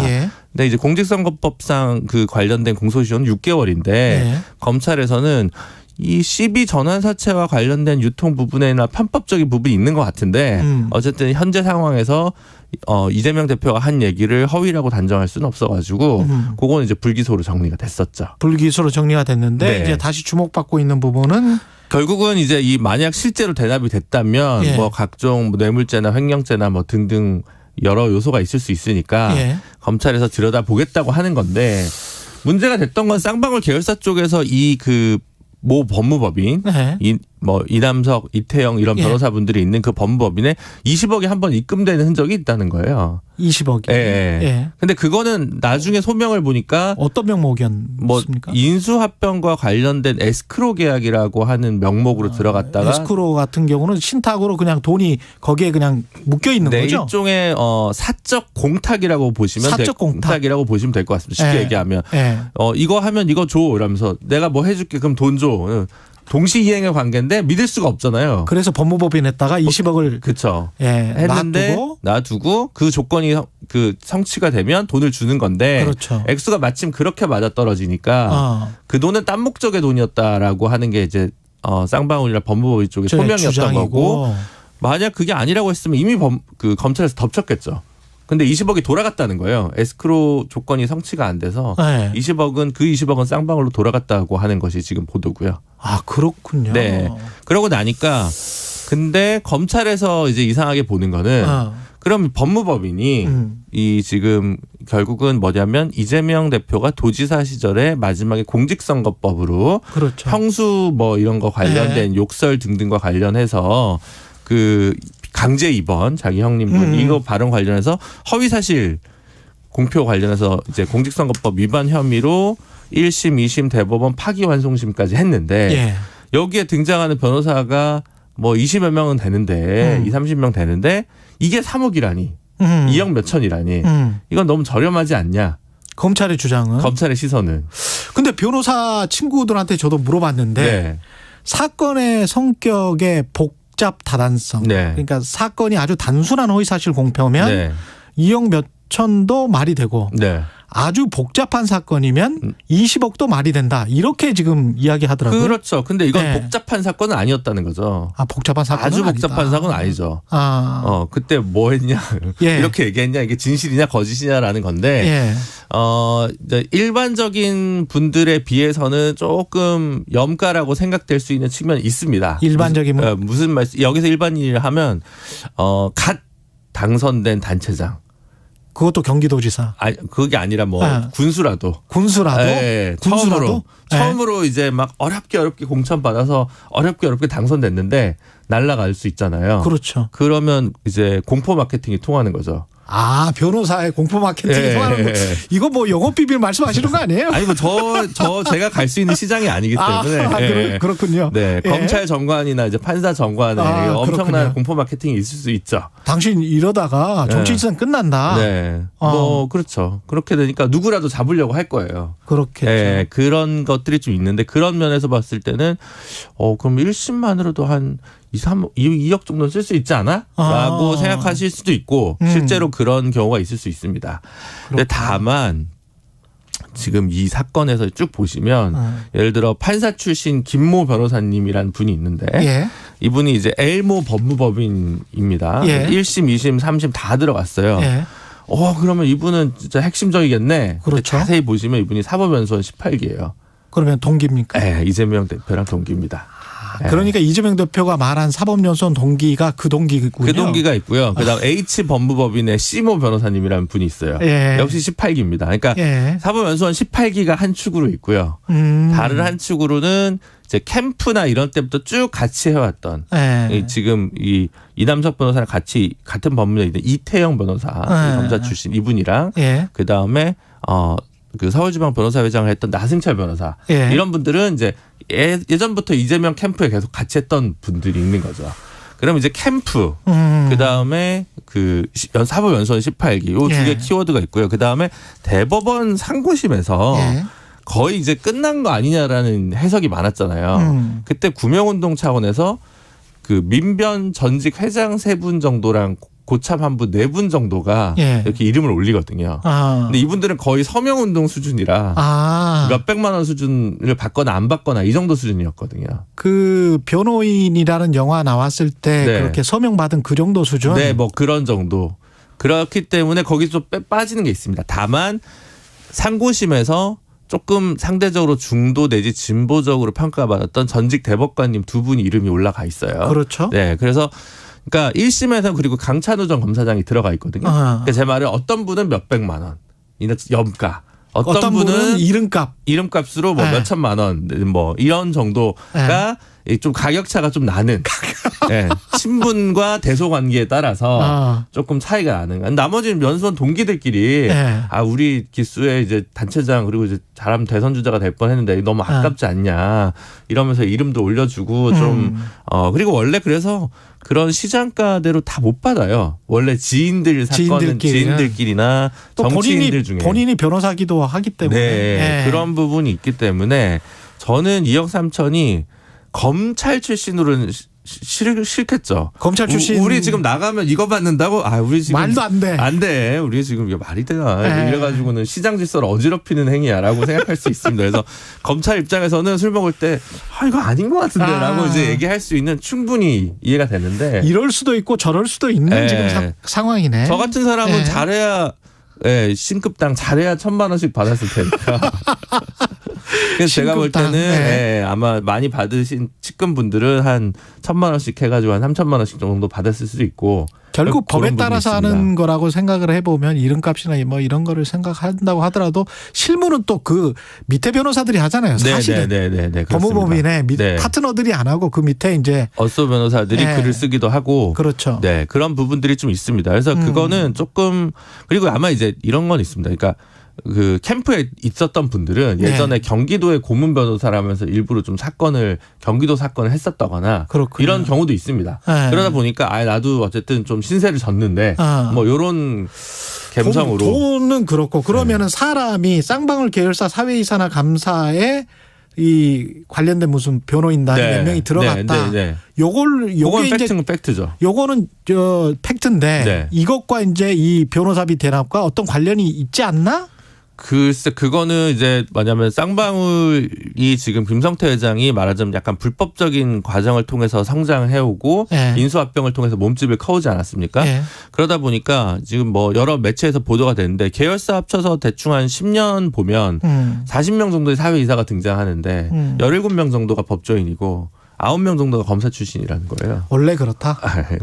원래 일단 판사 출신도 높고요. 전직 국회의원도 있고요. 반기문 총장 동생도 있고요. 굉장히 다양한 인물들을 정재계 관계를 내부자들이 되고 싶어서 그러니까 이제 경기도지사 이 측근들인 변호사들도 좀 사회이사에 집어넣어서 정계와의 네트워크를 구축하려고 하는 시도를 한 거다. 이건 분명한 것 같고. 아니면 이재명 테마주로 묶이고 싶어서 그랬을 수도 있죠. 그랬을 수도 있고. 여러 가능성을 생각을 해봐야 되겠습니다. 한쪽 눈의 눈으로만 보면 좀 안 될 것 같고 수사 기간은 입국을 한다고 하더라도 오래 걸릴까요? 어떻게 보세요? 재경본부장은 거기에서 지금 계속 버티고 있다는데. 그렇기도 하고 사실 이제 전환사채 관련해서 허위공시나 이런 문제들 관련했던 분들이 작년 12월에 영장 청구가 된다 기각이 됐어요. 그래서 이제 그런 문제도 있고 다만 이제 아태엽 안부수 전 부회장인가요? 그분은 이제 구속 기소가 됐죠. 그러다 보니까 이제 뭐 기간은 어느 정도 걸릴 텐데 제일 제가 봤을 땐 솔직히 말씀드리면 이재명 어쨌든 측근인 분들이 쌍방울 사회이사도 하고 뭐 대북 송금도 있었으니까 정치적 타격은 있을 거라고 봅니다. 정치적 타격은 있겠죠. 이재명 개인에 대한 형사 책임이 가능성이 있기가 그렇게 쉽지는 않을 거다. 찾아내기가 쉽지 않겠다. 지금 현재 상황. 지금의 점선의 상황은 그렇다. 김준우 변호사였습니다. 고맙습니다. 감사합니다. 앞서 말씀드린 커피 쿠폰 당첨자는 최강시사 홈페이지에서 확인하실 수 있고요. 내일 아침 7시 20분에 다시 돌아오겠습니다. 최경영의 최강시사였습니다. 고맙습니다.